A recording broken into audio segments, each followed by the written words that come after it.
मासु खाना पनि नदिने त्यति पकाएको थिएँ यति त अझ रकै छ ए जेठान दिदी हजुर मासु यति र यसलाई अब सक्ने कि बिहानलाई हो कति हाँडी गौटो बिहे गरेर हारेको पनि अहिले नपकाऊ भन्दा पकाएर अहिले ऊ यति रहेको पनि अहिले भरि खाएर भेमा खोज्ने यति त भोलिलाई हुन्छ होइन मैले होइन कि हजुरले पिउनु भनेर पकाएँ नि खाने बेला त मैले 2टा चौटा खाएँ तिमीले खाऊ जम्मै त्यस्तो भन नि त नि खाऊ खाऊ खाऊ यति सका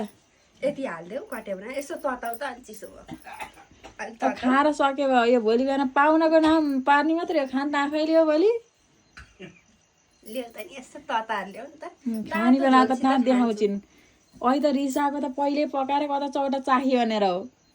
नुन चाहिने बा त्यसो त होइन हो त्यही मैले थाहा पाएँ यसो तताउ अनि तिमी नि यति खाउली त नि म हो मैले खाइनँ आज त मैले मासु हेरिनँ